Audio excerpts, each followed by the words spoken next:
In today's top news, we are going to learn how to make $1 trillion from Tesla's Elon Musk. In addition, we are bringing back the segment Titan Tuesday. We'll be introducing a tech titan. Stay tuned to find out who the mystery titan is. This is The Will Whiten Show.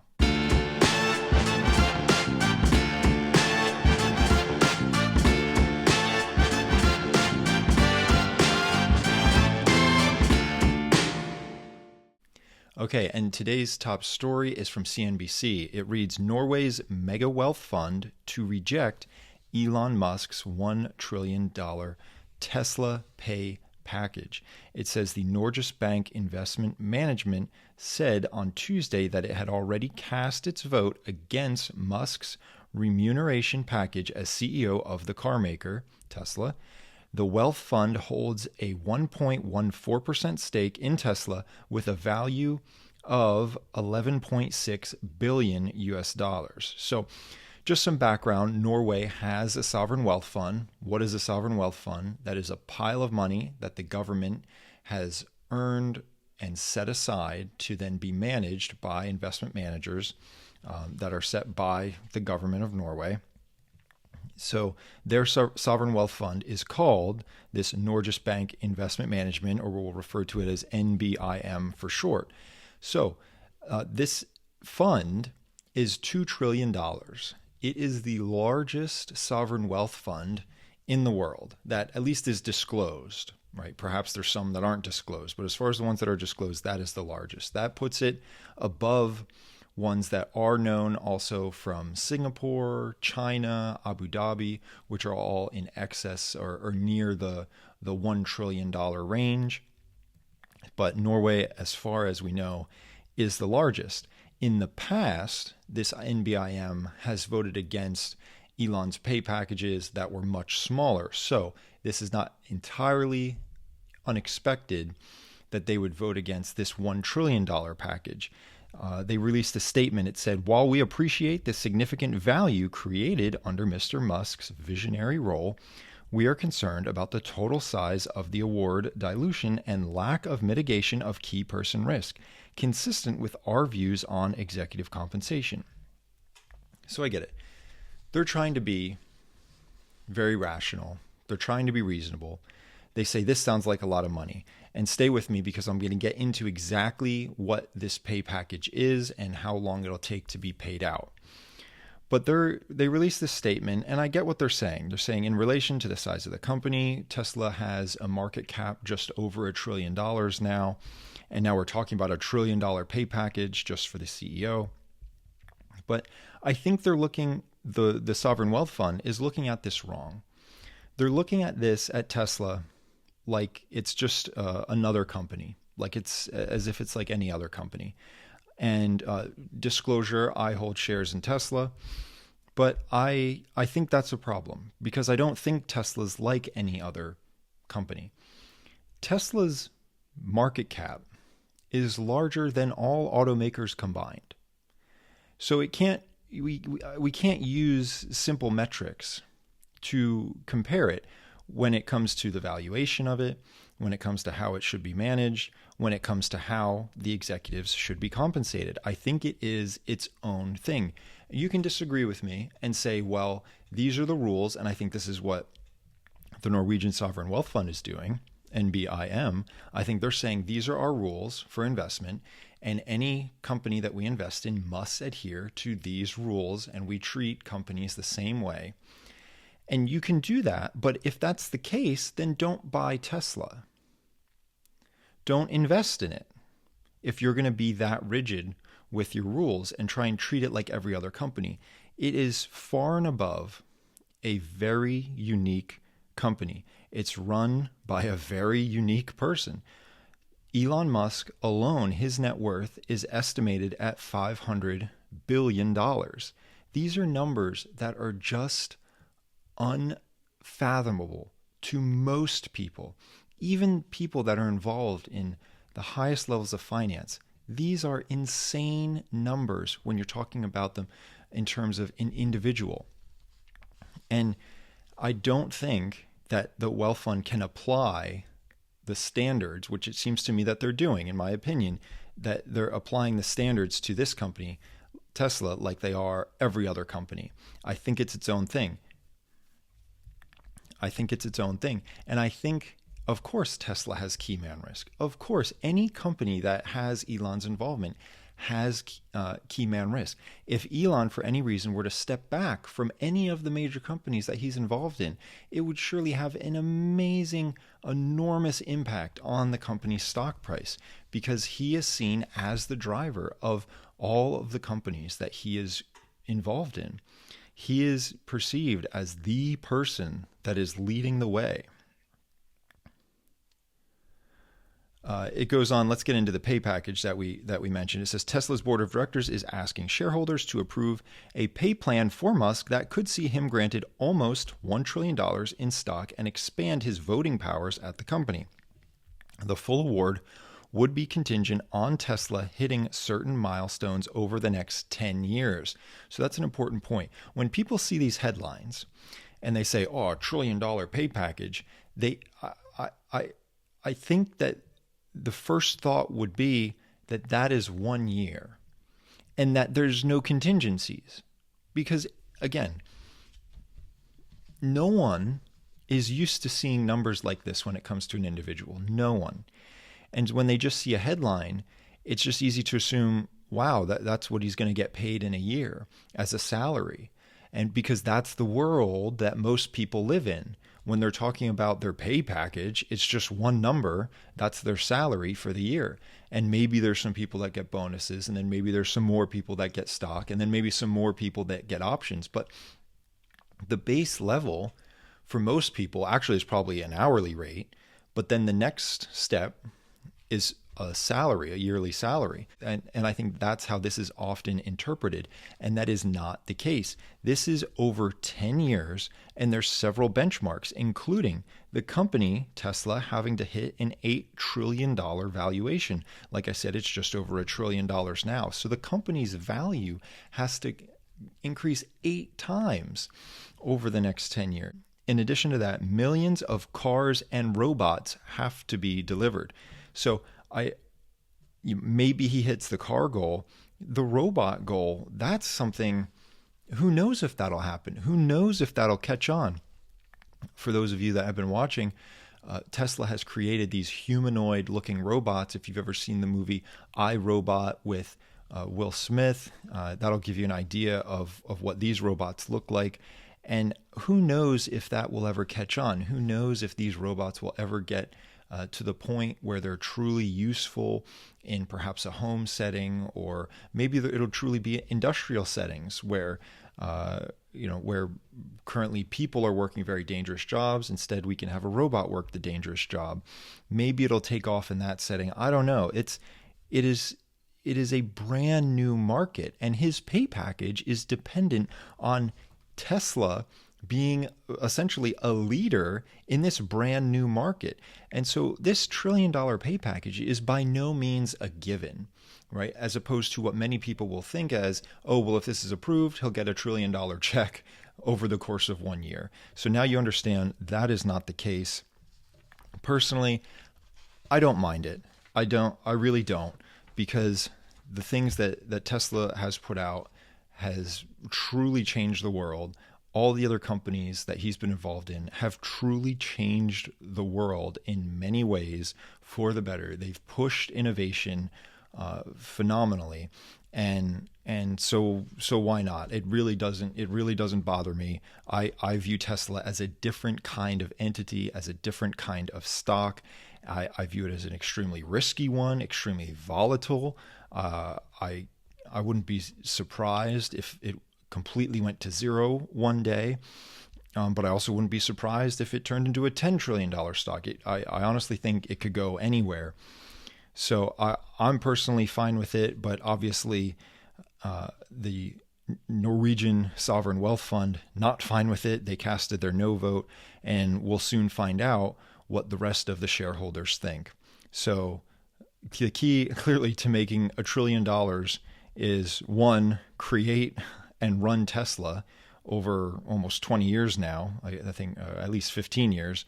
And two, run it phenomenally well for an additional 10 years. So there's your tip on how to make $1 trillion. So step one, be Elon Musk. So let's get to a segment that we started last week. This is called Titan Tuesday, when we review a Titan and try and learn from their story something that we can apply to make our lives better. So for this Titan Tuesday, wait for the drum roll, the Titan is Bill Gates. So I'm sure many of you may have thought, Tech Titan, could it be Mark Zuckerberg? Could it be Steve Jobs? I'm covering Bill Gates, and frankly, every Titan Tuesday could be Bill Gates for an entire year. I think there's countless lessons that could be learned from him at all stages of him creating Microsoft. And there is a key characteristic that I will share with you that Bill Gates has shared with people that he believes is truly the differentiator in his life. And we'll get to that soon, so don't go anywhere. So first I'll share 2 brief stories about Bill Gates that give you some insight into who he is. So the first is when he was a boy, he was in middle school, and his school had access to a computer. He started spending time with it, fell in love with it immediately, became obsessed with it, could not stop working on that computer. He then started working on a computer at a local company, and then he worked on it so much there that he then started helping them look for bugs in their code. He did everything he could. It got so insane to the point that there were times when he would work for 4 days straight with barely sleeping, barely eating, not showering, just staring at the computer. And keep in mind, this was during a time when there was no internet. There was no place to just go punch in some keys and say, how do I code? How do I do this? It was heavily trial and error based. This was a grind, and he was obsessed with it. And it got to the point that his parents were deeply concerned about him. They went to a therapist and they said, what can we do? It's all consuming with him. And the therapist's recommendation to the parents was to actually back down, to give up a bit. The therapist determined that Bill Gates was so insanely driven and stuck to learning about the computer. At the same time, he wasn't harming anyone, right? So they said, this is not a battle that you will win. You will break before he does. It's best to try and give him some room to continue to explore this. So that's one example of how he got into computers. Obviously, he then went on to create Microsoft, which is a company that's changed the lives of almost everyone in the world. And then another story, once he started working more seriously at his company and it got bigger and bigger, he actually had an employee that had worked 80 hours in 4 days. So if you can imagine, that's 4 20-hour days. That's not leaving any time. That's leaving 4 hours for sleep, possibly commuting if the guy ever went home. And so he worked 4 20-hour days straight. And he said to Bill, hey, I think I'm going to take Friday off because I've worked 80 hours already. Keep in mind, 80 hours, that's double the typical work week that most people put in. This guy did 80 hours in 4 days. So he did double a work week in 4 days as opposed to even 5 days. And Bill looked at him confused. He said, but why would you do that? Why would you take a day off? What else could you be doing? Bill was just obsessed with it, and he would be confused when he encountered people that weren't as obsessed with him. And obviously this took a toll. His marriage ultimately didn't work out. In the documentary that he put out, there were stories about him and his wife and that she shared in the documentary. This is a Netflix documentary about how she would come to him sobbing and saying, I feel like a single mother. I never see you. They ended up having, I believe, 3 children. But this was a clear obsession for Bill. And then obviously he's very smart. He had met he told a story in another interview when he met Warren Buffett. Warren Buffett is, I think, at least 20 years older than him. So these two men, obviously very successful in their own fields, but several decades apart in age. And I don't remember who asked the question, whether it was Warren or Bill, but he said, one of them said, write down on a piece of paper what you think the most important attribute is. And here, I know you've waited for it, the most important attribute or characteristic that a person can have. And they both wrote it down, and then they turned their papers to each other, and they had both written the word, ready? Focus. It was a focus that they both thought was absolutely essential. And that, I think we can see in the two stories that I relayed to you.